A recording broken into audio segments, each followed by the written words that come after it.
Let me say that this Senate particularly, and indeed, even the previous sessions of the Senate and National Assembly generally, had shown serious commitment and partnership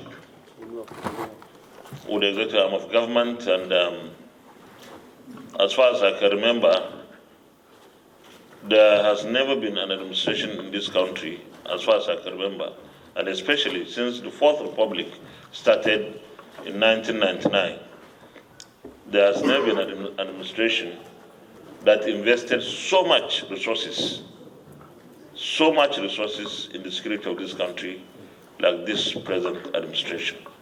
I have no doubt about this. I'm a participant. So to a very large extent, I can say that none.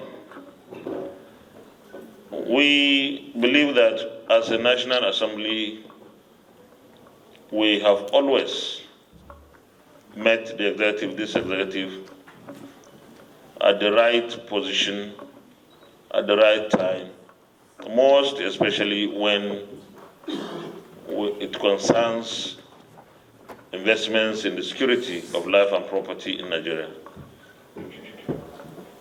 We have also, in our individual capacities and as committees of the National Assembly, and in fact, as a National Assembly, shown concern about the security situation.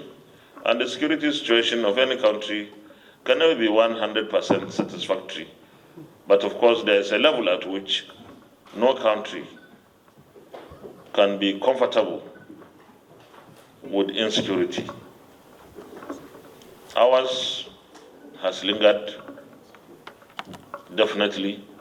We had hoped that by this time, the security situation of Nigeria would have been far better, and Nigeria would have made more progress, not only in the area of security, but in the area of our economy, which is tied to the security situation again.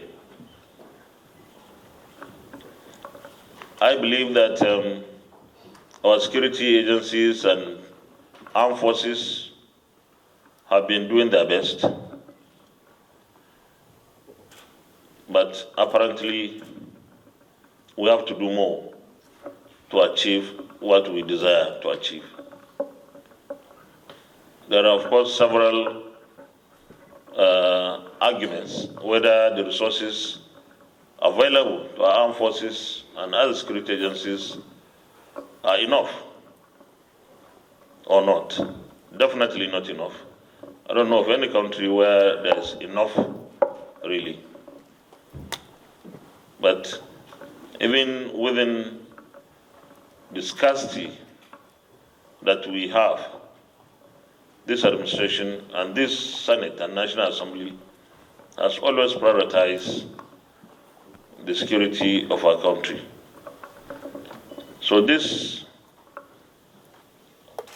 particular section of the interaction between us is to look into where we are today and probably this current present position where we are is most frightening, because it's like there's nowhere to hide or nowhere to go. It's like insecurity is everywhere, and especially if it is coming to the point of dislocating the security situation where the head of government, or where the government headquartered. So we really have to review and see what more we have to do and how differently we have to do. Our population is largely peasant. Most of our people are in the rural areas and they lead their lives by going to farms. We all know this. In many parts of the country today, that is a Herculean task.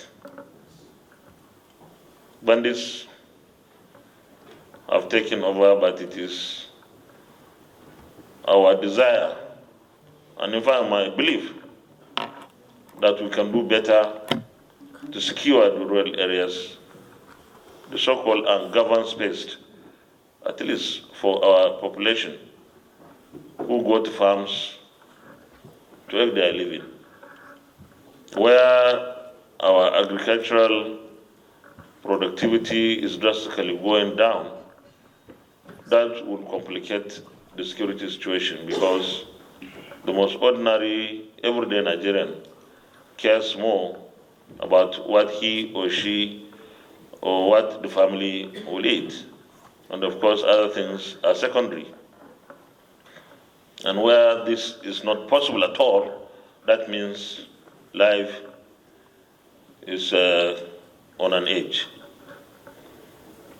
So we have to look at that.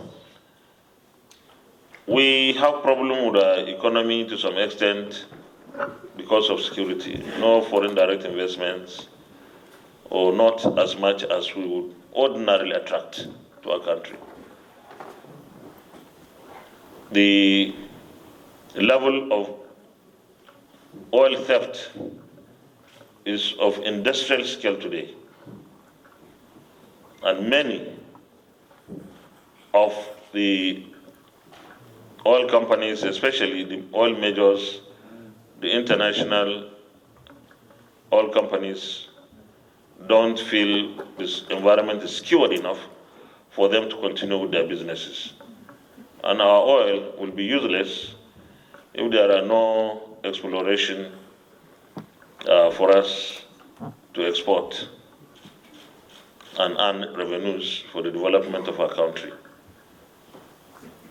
That is something that we also have to deal with, because the economy could simply be so challenged that resources will be so little that government may find it difficult to provide services. And already this is a mono economy. Already revenue is a problem to us. So if our crude is stolen at such a high level and high scale, that means our revenues will drastically go down. So these and so many other things that are serious concern to all Nigerians are things that we will discuss here. But this is not to say that the narrative should be about what happens between now and end of the year or the first quarter of next year. In fact, our prayer is to start seeing serious and drastic and remarkable and dramatic changes from today. I know in the last 1 week or so, there were efforts. You had meetings and you might have come up with different strategies to see how the situation can be bettered. On behalf of all my colleagues here, I want to welcome you, CDS. You are leading this delegation. I've not seen the NSA. Sorry?